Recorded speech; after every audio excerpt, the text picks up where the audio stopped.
Jan Chuljian. Jan Reichelderfer. All right. Well, thank you guys. I really appreciate everything you do, and it's sort of an auspicious time to be home after having had this.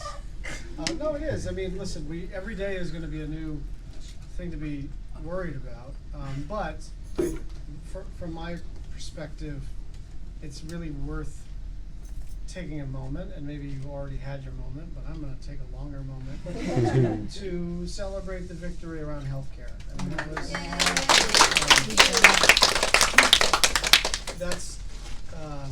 that's how the country should work, and in sort of every way. That's how the Senate should work. We're on a bipartisan basis. We reject the idea that major legislation should be done in secret and on a party line. But more important than sort of my interest in repairing the institution in which I work, that's an important aspect. I thought what was most extraordinary about it was the extent to which people like you all across the country caused this to happen. There's just not a doubt in my mind that we would have had an enacted law were it not for people like you doing what you did.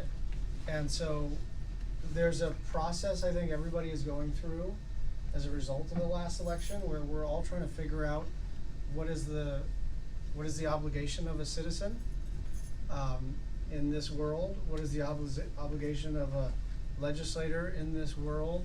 How do we interact in a constructive way where there's mutual respect, but still a sense of accountability of me to you, just as an elected official, but more than that, to the founding principles of the country. And so I think it's worth talking about why we won. And I don't want to spend all the time there, but I think on policy we were clearly correct. But there was also an aspect of this where it was, enough is enough. We have to start performing our function as a legislative branch. And remember that last week was an extraordinarily difficult week for the president's administration, because in the middle of that we also passed the Iran and North Korea sanctions bill over the objections of the administration. We, on a bipartisan basis, agreed to go into pro forma sessions in order to prevent a recess appointment of somebody who could fire Mueller. And you had Jeff Flake and Lindsey Graham, and I'm sure we could get into a longer conversation about who is doing enough and who is not. I mean, the answer is everyone's doing as much as they can, and that's never enough, right? Sort of the way we all feel.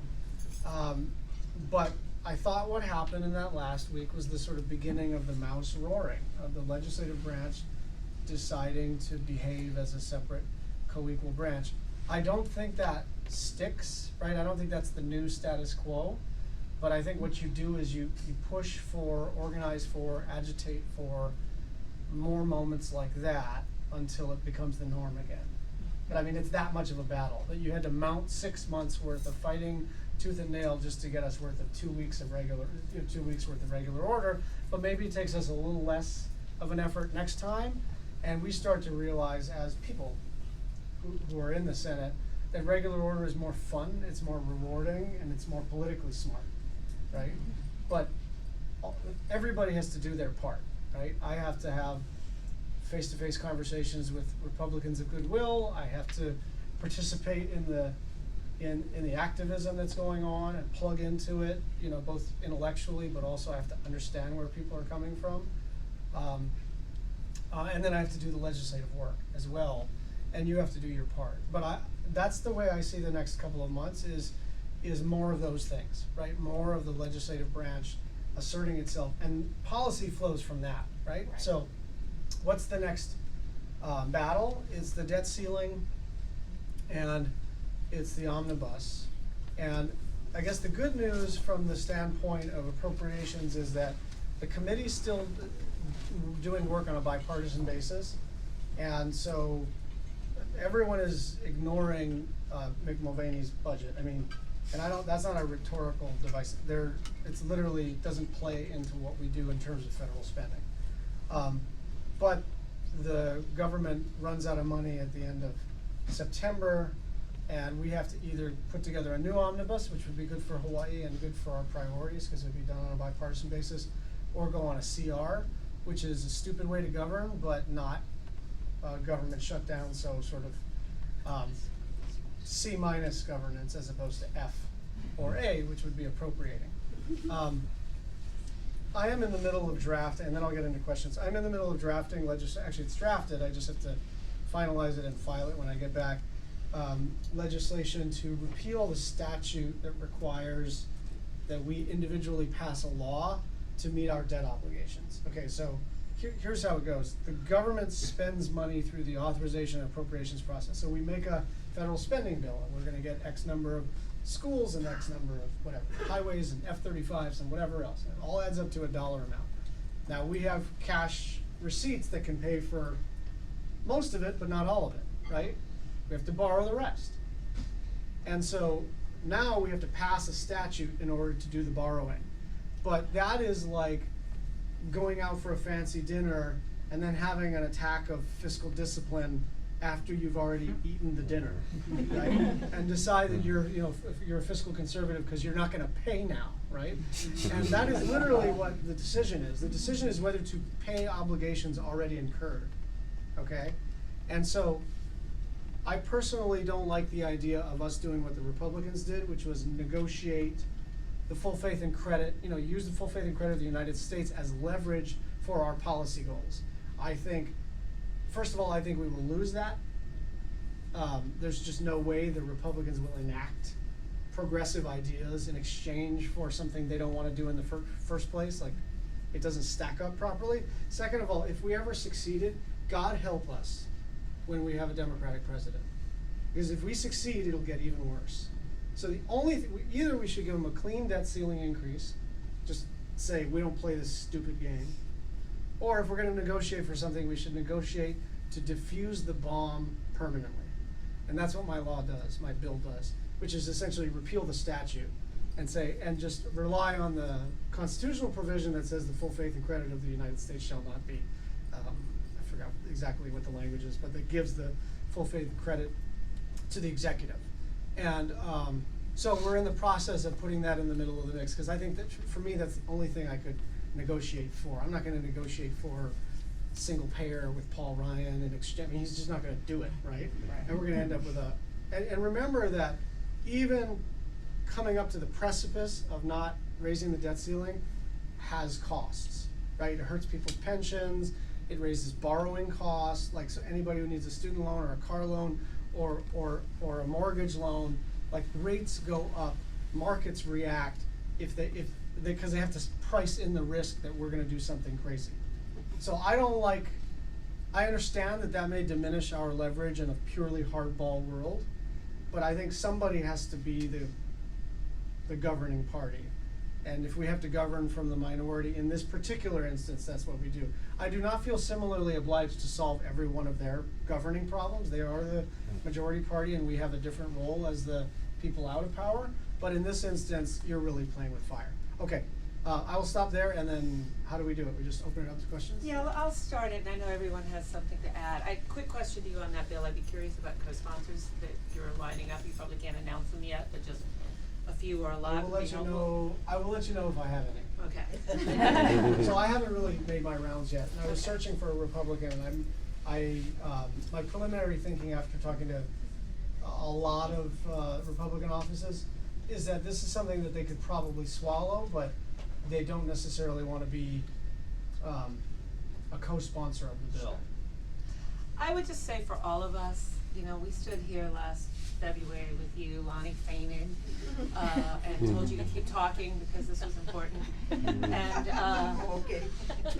we've come a long way since then, and your voice has been one that has gotten louder and more forceful and more effective. And we thank you for that.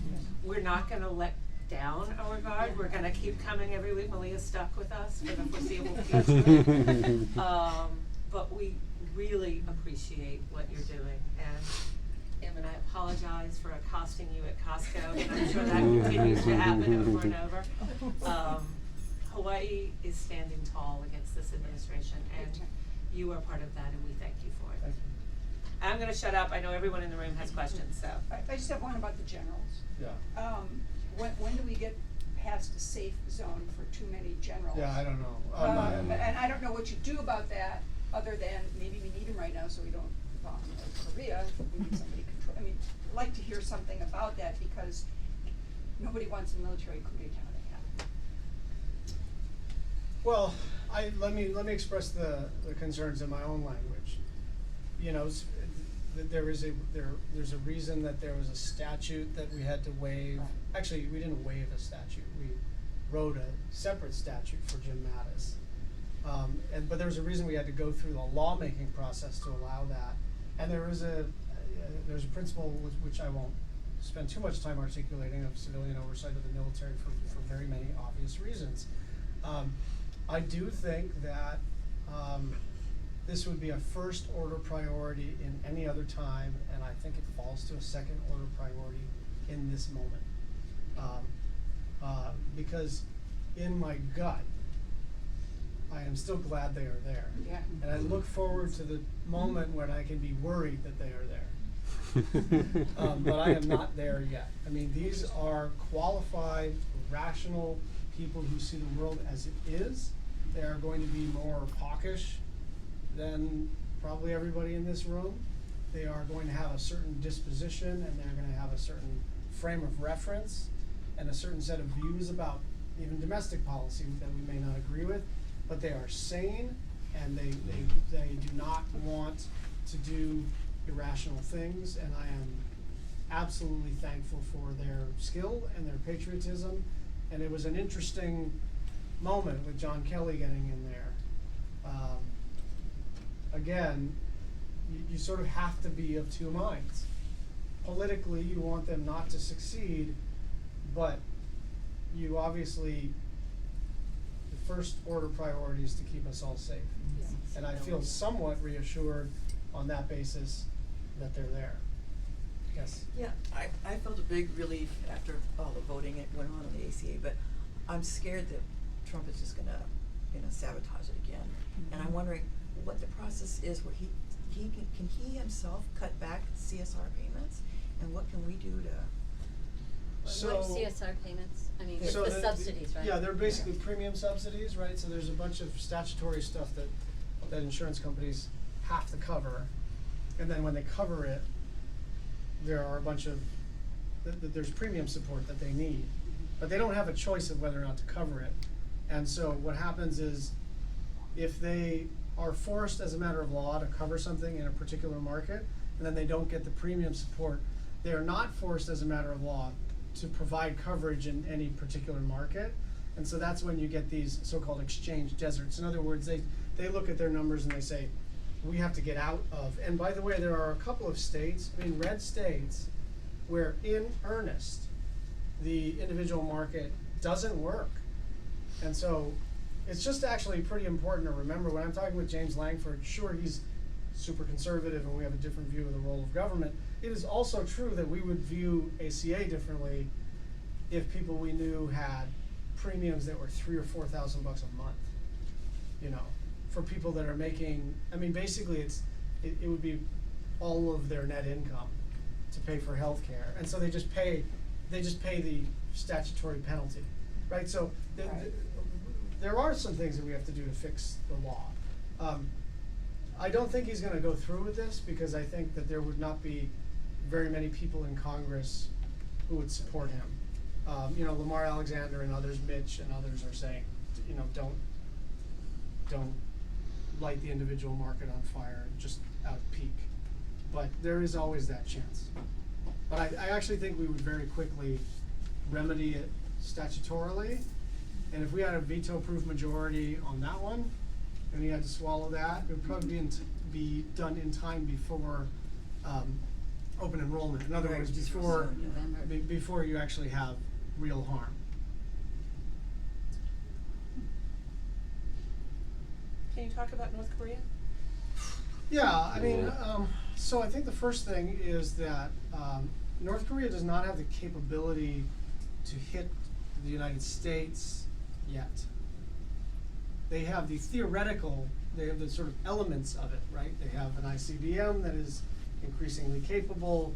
They've talked about, miniaturizing a nuclear warhead, but all of those things have to work together, and then they have to get their, literally their rocket science right?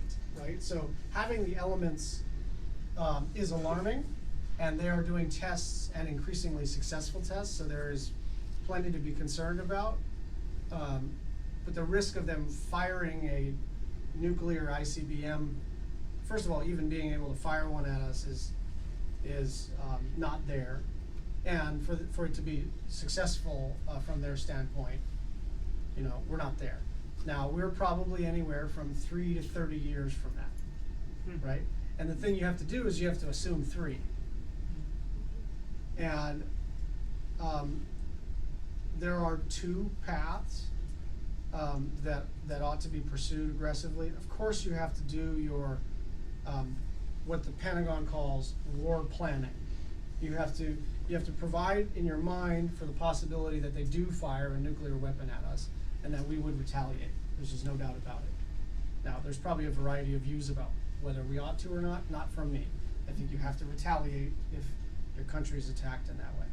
But setting that aside, because that is relatively straightforward and not so much public policy as just contingency planning. Set that aside, assuming that that is an awful outcome for the United States, for the people of Seoul, for the Asia Pacific region, for millions of people. Okay, so we don't want that. So you have to pursue diplomacy, and you have to pursue missile defense. We talk about diplomacy. I worry a bit about everybody putting all their eggs in the China basket.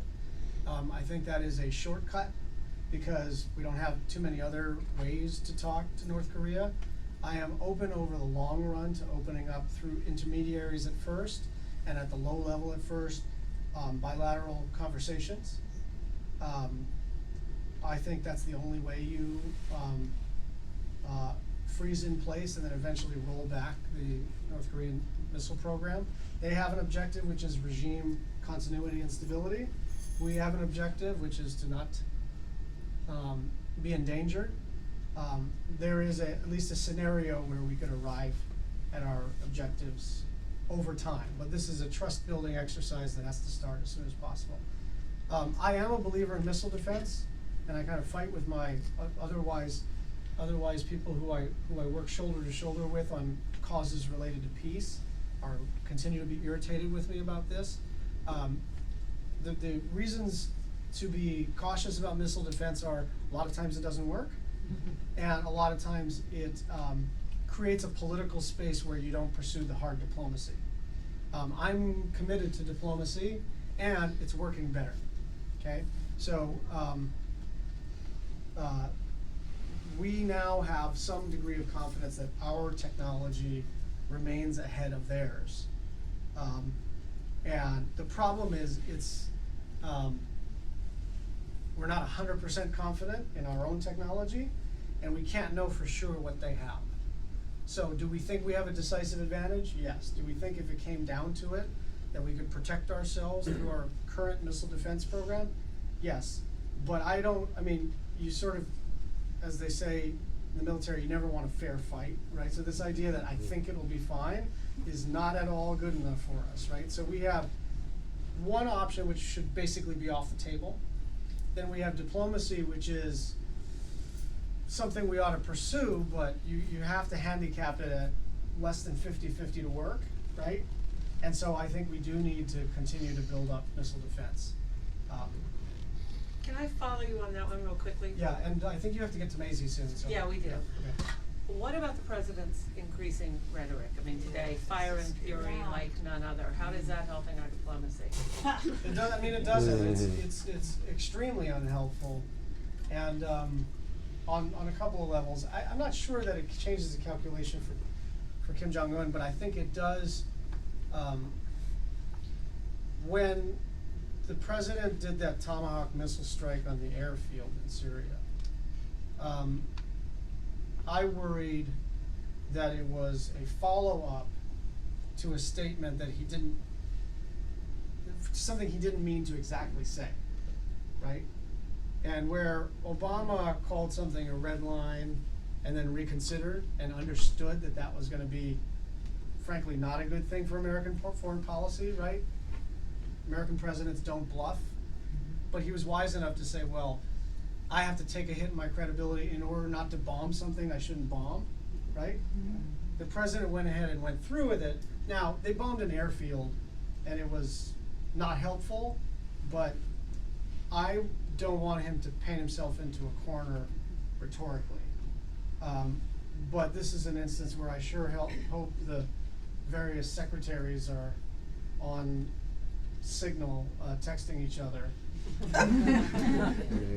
But in all seriousness, I worry more about what this does to his mindset in terms of what path he's on. Maybe last question? Jan. Yeah. So, we all watch the news and read the news, and, I think I speak for myself and many others were astounded by Trump's, lack of, just fumbling incompetence, and he, won't be impeached early enough. And we listen to the Republicans, in Congress seem to stand by him. Can you give us any insight on, do they really seem to stand by him as much as it appears to be from the No, I outside? mean, I think And when do you think they might be a So I don't know when the tipping point is. I mean, there's a sort of joke, but not a joke, that says like the tipping point would be if you propose to raise taxes, right? I mean, that there's only one thing that's really not okay with them. But look, I point to that last week, and I think I don't think you should be patient, but I think I have to be patient with my colleagues to kind of meet them where they are, right, in their politics. And so what they tend to do is, if you notice, whether it's on the Russia sanctions issue, they were quietly very tough. The Intelligence Committee is no longer sandbagging the various investigatory processes. Chuck Grassley is now, saying to Don Trump Jr., and Chuck Grassley of Neil Gorsuch fame, right, of Merrick Garland fame.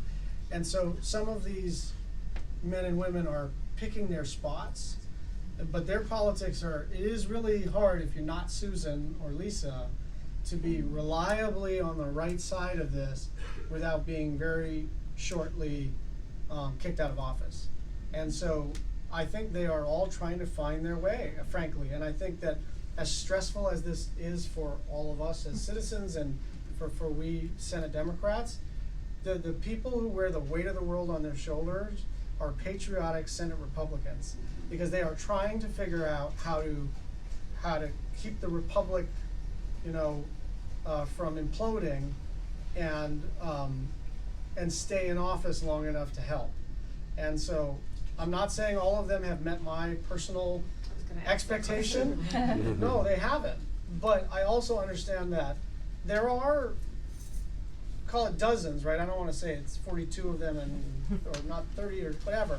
There are more than a handful of people who really care about this country and know exactly what's happening and are trying like heck to. Now they don't view where we should end up policy-wise in the same way, and they have no compunction about what happened with Gorsuch, for instance, but they do not want a lack of stability or a lack of civility in the country. They are decent human beings.